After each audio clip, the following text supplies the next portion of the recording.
पहली बात तो उपासक को ये नहीं देखना कि हमारा मन लगता है कि नहीं, उपासक को नाम चलाने का प्रयास करना चाहिए।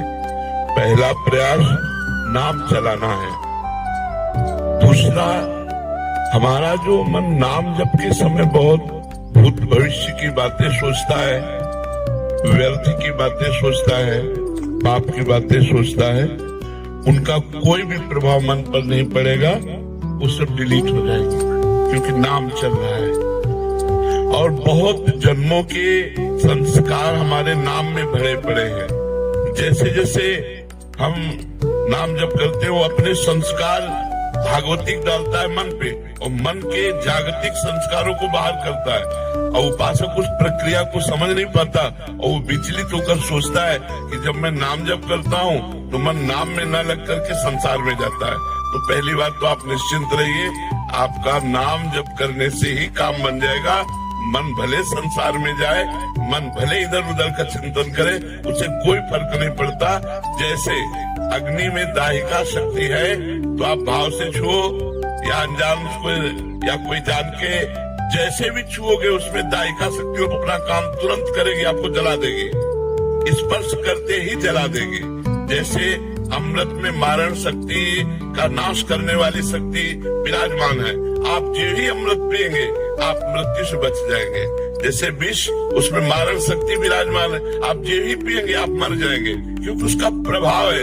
ऐसे नाम में आनंद शक्ति, धारण शक्ति, पाप क्षय शक्ति, दुखों का विनाश शक्ति, ये सब विराजमान है।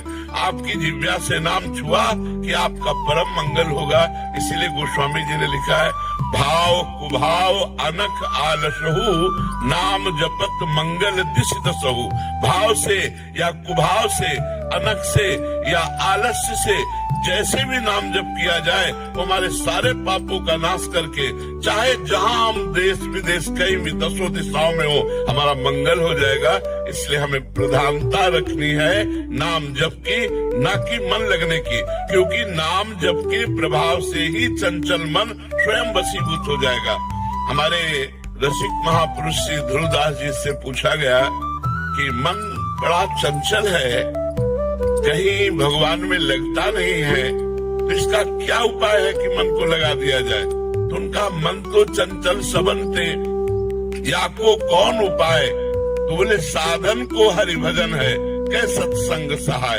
यदि महापुरुषों का सत्संग मिले और भगवान नाम जप करने को मिले, तो हमारा मन आज नहीं तो कल निश्चित लग जाएगा। लेकिन आज हम अभी राधा बोल रहे हैं और अभी हमारे प्राण निकल जाए और मन संसार में लगा रहा है, तो भी हमें भगवत प्राप्ति हो जाएगी। जैसे पुत्र में मन लगा था अजामिल का, ना कि भगवान में, और पुत्र का नाम था नारायण, तो जहाँ नारायण पुकारा तो उसका कल्याण हो गया। मन उसका पुत्र में लगा था, अपने पुत्र को पुकारा नारायण, लेकिन नारायण नाम भगवान का, तो उसका अंतिम समय काम बन गया। और हम जानबूझ के राधा राधा बोलेंगे तो हमारा मंगल नहीं हो जाएगा। वो तो अपने पुत्र के लिए नारायण बुलाया तो उसका कल्याण हो गया। हम जानबूझ के राधा राधा, कृष्ण कृष्ण, राम राम, शिव शिव, हरि हरि जपेंगे, हमारा परम मंगल हो जाएगा, मन लगे या न लगे। हम कई बार उदाहरण देते हैं, जैसे हमारा मन कहीं और लगा हो, भोजन पा रहे तो पेट भर जाएगा ना। ऐसा तो नहीं है कि मन नहीं लगा तो हमारा पेट भरा नहीं, हमारा तो पेट भर जाएगा ना। ऐसे ही हम नाम जप कर रहे हैं, मन लगे न लगे, संसार से वैराग्य, भगवान से अनुराग और अपने स्वरूप का बोध, तीनों एक साथ होता चला जाएगा। जब अधिक नाम जप करोगे तो अनुभव में आ जाएगा। इसलिए सबसे प्रार्थना है, पहली बात, शराब मत पीजिएगा।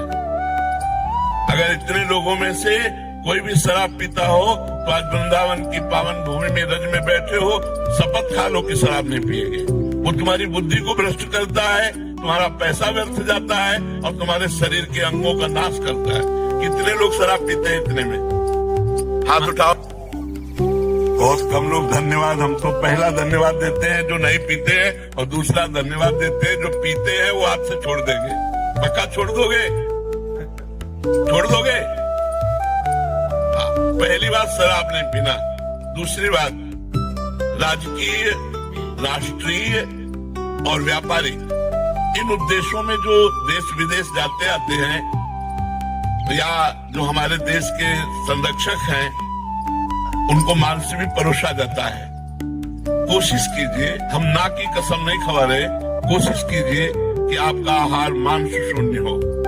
जैसे हमारे राष्ट्र सैनिक हैं, इनको सुविधा होती है, खा सकते हैं और चाहे तो ना भी खा सकते हैं, तो हम जोर नहीं देते, लेकिन प्रार्थना करते हैं कि बिना मांस के भी शरीर में बल आ जाएगा यदि आप संयम से रहेंगे और पवित्र भोजन पाएंगे।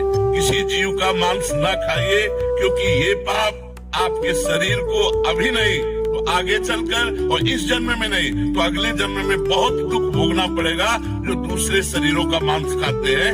अगर राष्ट्रीय सेवा में है तो भगवान जैसे निर्वाह करे वैसे निर्वाह करो।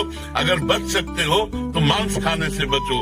अगर शराब पीना और मांस खाना, और तीसरा दोष पराई स्त्री से व्यभिचार करना, अगर इन तीनों पर आप विजय प्राप्त कर ले और नाम जप करें तो इसी जन्म में आपका मंगल हो जाएगा, इसी जन्म में सारे दुख छूट जाएंगे। जो केवल 3 बातों को स्वीकार कर लीजिए, हमारी बात मान लीजिए कि अगर माता बहन पराये पुरुष से और पुरुष पराई माता बहनों के साथ ऐसे गंदे आचरण ना करे तो हमारे भारत में गृहस्थी बिगड़े ना। आज हमारे भारत की गृहस्थी बिगड़ रही, गृहस्थ धर्म बिगड़ रहा है, ये हमारे भारतीय धर्म में नहीं है।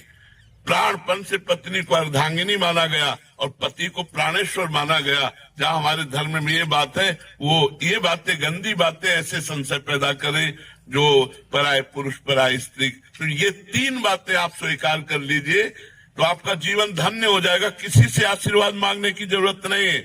यदि आप सही आचरण करेंगे तो सबके आशीर्वाद आपके पास आ जाएंगे। पहला, हम शराब नहीं पिएंगे, दूसरा मांस नहीं खाएंगे, तीसरा पराई स्त्री से संभोग नहीं करेंगे और कोशिश करेंगे कि अधिक से